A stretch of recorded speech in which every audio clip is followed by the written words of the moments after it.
लीजिए सुनिए सूर्यकांत त्रिपाठी निराला के लिखे उपन्यास महाराणा प्रताप के पंचम परिच्छेद वीर व्रत ग्रहण को मेरी यानी समीर गोस्वामी की आवाज में। प्रातःकाल की सुनहरी किरणों में अब और ही चहल पहल, एक दूसरी ही छवि दिखलाई दे रही थी। संसार के इतिहास में ये एक सर्वश्रेष्ठ आत्माभिमानी स्वदेश भक्त का गौरव दिवस था। शरीर की प्रत्येक शिरोपशिरा में इसी दिन प्रताप की प्रतिज्ञा शक्ति का संचार हुआ था, जिससे आजीवन उन्हें उद्देश्य पथ पर अटल हिमाचल की तरह स्थित और वेगवान वायु की तरह गतिशील कभी सुख की नींद नसीब न हुई। कभी प्रखर आतप-तप्त शिलाओं पर विचरते, कभी प्रलय की बाढ़ में विपुल शत्रु सेना से सम्मुख समर करते, कभी प्रचंड शीत की निशा में पराजित होकर पकड़े जाने के भय से वास वस्त्र रहित होकर पार्वत्य प्रदेशों में छिपते फिरते। आज ये उनकी असंख्य विघ्न बाधाओं के स्वीकार करने का दिन है। चारों ओर राजधानी में खबर फैल गई, राज दरबार होगा। बड़े बड़े सामंत सरदारों का वहां सम्मिलित होना आवश्यक है। महाराणा की आज्ञा का उल्लंघन किसी ने न किया।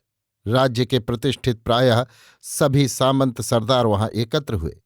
साधारण जनों का तो हाल ही न पूछे। सबके हृदय में महाराणा के संबंध में तरह तरह की तरंगें लहर मार रही थीं। उदय सिंह के पश्चात प्रताप को प्राप्त कर लुप्त गौरव मेवाड़ की अंतरात्मा उत्फुल्ल हो उठी। सब लोगों को ये विश्वास हो रहा था कि हमारे भूतपूर्व राणा उदय सिंह न होकर प्रताप सिंह होते तो हमारे चित्तौड़ का इस तरह विनाश न होता। लोग अनेक प्रकार की जल्पना कल्पनाएं कर रहे थे। जब तक सभा में अधिकारी वर्ग नहीं आ गए, तब तक लोग एक दूसरे से तर्क वितर्क करते हुए खासा कोलाहल मचाए हुए थे। देखते देखते सभा में सन्नाटा छा गया, जैसे लोगों की सांस भी न चल रही हो। विस्तृत सभा मंडप की साज सज्जा बिल्कुल नए ढंग की थी। चारों ओर आम के पत्तों की झालर टंगी थी। द्वार पर जलपूर्ण कलश रखे थे, ऊपर मंजरी और शस्त्र से भरा पात्र। इसी मंडप में एक जगह महाराणा के बैठने की जगह थी।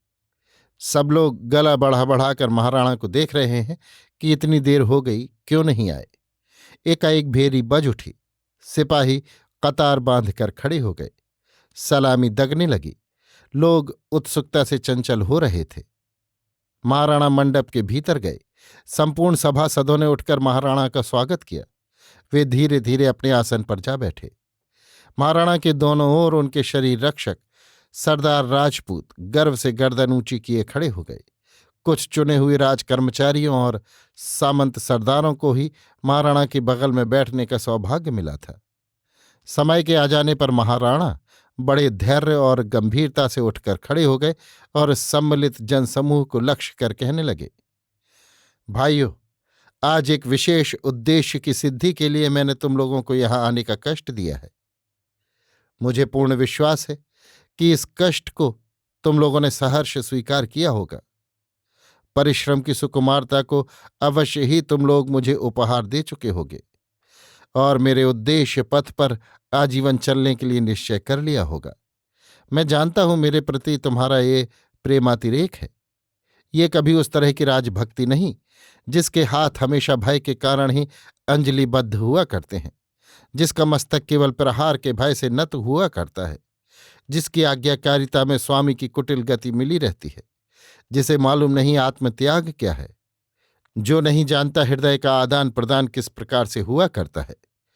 लोग मंत्रमुग्ध की तरह एक दृष्टि से महाराणा को देखते और उनका हृदय के अंतिम स्तर तक पहुंचकर अपना प्रभाव छोड़ने वाला अभिभाषण सुन रहे हैं। कभी कभी वे अपने साथियों से भी मौन दृष्टि से कुछ प्रश्न कर लेते हैं।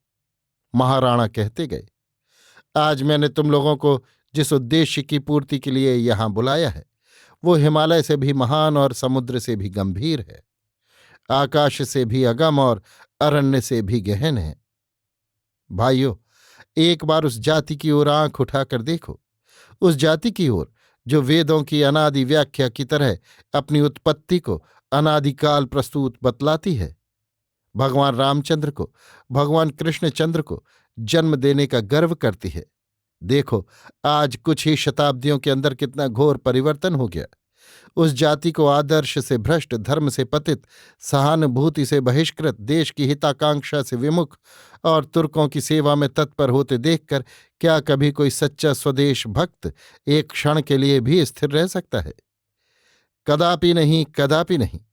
समुद्र की एक प्रबल तरंग जैसे एक छोर से उठी और दूसरे छोर तक गर्जना करती हुई चली गई। प्रताप कहने लगे, भाइयों, आज हिंदू जाति के दुर्भाग्य के कारण उसके मुख्य मुख्य सभी आधार मुसलमानों के आश्रय में अपनी दीनता के दिन काट रहे हैं। आज ऐसा कोई नहीं जिसे भारतवर्ष अपनी जाति का सिरताज, अपने अपमान का बदला चुकाने वाला स्वाधीन सम्राट समझे। आज जयपुर, जोधपुर, अंबर जैसे क्षत्रियों के गर्वोन्नत भाल पर एक ही कलंक का टीका लग रहा है। मुगलों के प्रताप भोजी इन क्षत्रियों ने देश को पराधीन कर देने में अपनी संपूर्ण शक्ति का उपयोग किया है। अब तक मुसलमानों की अधीनता में रहकर अपने धर्म के बचाने का उपाय हो जाता था, परंतु अब तो वो बात भी नहीं रही। अब मिलना तभी हो सकता है जब अपने घर की एक कन्या को भी तुर्कों की सेवा में समर्पित न किया जाए। भाइयों, राजपूत क्षत्रियों के वंश की कन्या, महाराज मर्यादा पुरुषोत्तम भगवान रामचंद्र के वंश की कन्या मुसलमान बादशाहों की खिदमत में हाजिर हो, क्या यह तुम्हें स्वीकार है? कभी नहीं, कभी नहीं। प्राणों के रहते कदापि नहीं। हम अपनी मर्यादा की रक्षा के लिए अपने प्राणों को तुच्छ समझते हैं।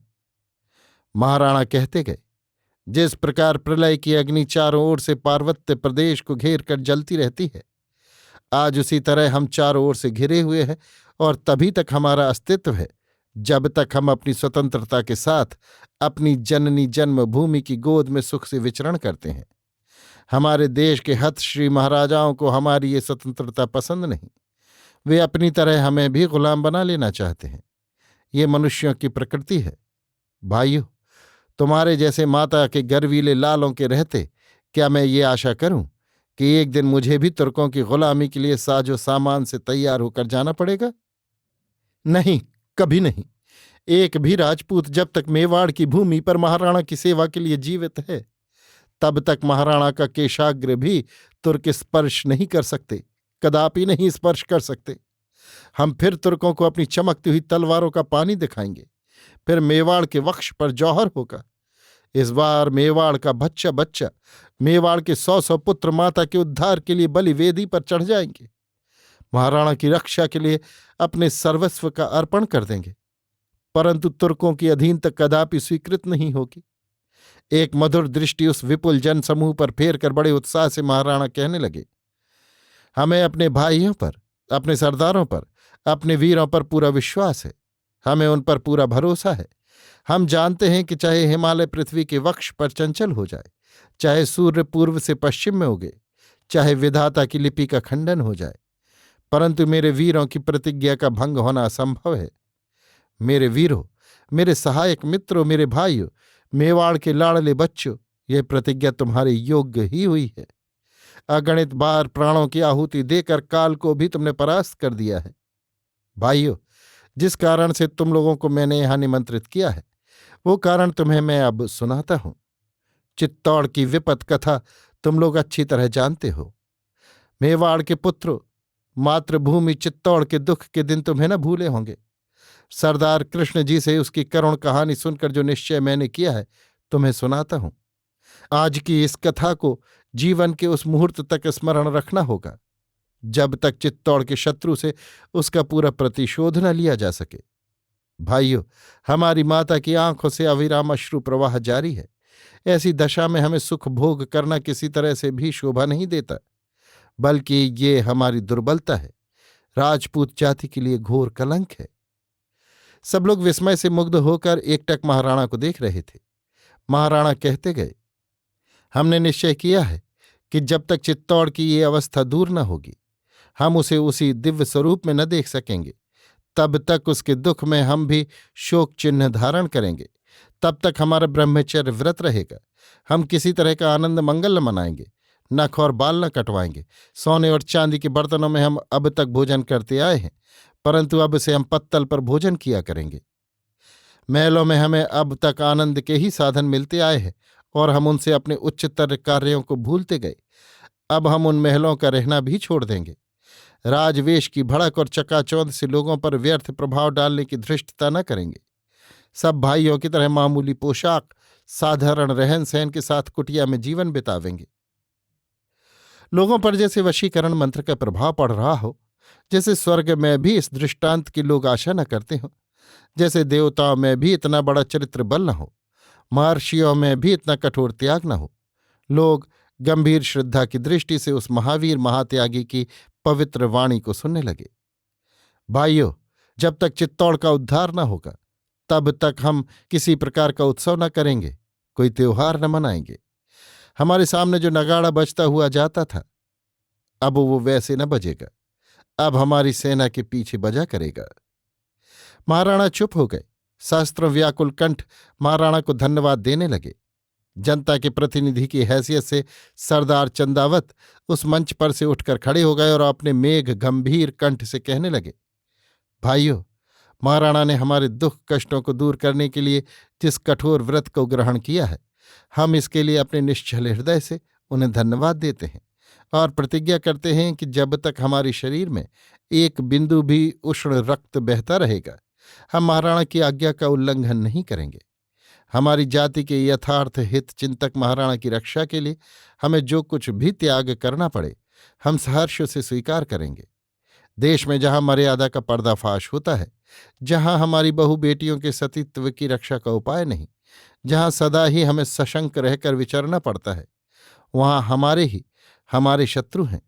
वहां अपने धर्म, देश, मर्यादा, बहु बेटियों और प्राणों की रक्षा के लिए महाराणा से बढ़कर दुख में सहायक हमारा और कोई नहीं। हम अपने लक्ष्य तक उसी रास्ते से एकत्र होकर पहुंचेंगे जिससे हमें महाराणा ले चलेंगे। क्यों भाइयों, क्या इसमें कहीं किसी को कोई संदेह भी है? बिल्कुल नहीं। बहुत ठीक कहा है आपने। हम अपनी रक्षा का संपूर्ण भार महाराणा के हाथों में अर्पण करते हैं। सब लोगों ने भक्तिपूर्वक महाराणा को प्रणाम किया। सभा समाप्त की गई। लोग महाराणा के गुणगान करते हुए आनंद से अपने अपने घर पहुंचे और बात की बात में महाराणा के त्याग और प्रतिज्ञा की खबर राज्य में फैल गई। दूसरे हिंदू राज्यों में भी महाराणा की उदारता और प्रजावत्सलता की कथाएं बड़ी तेजी से फैलने लगीं।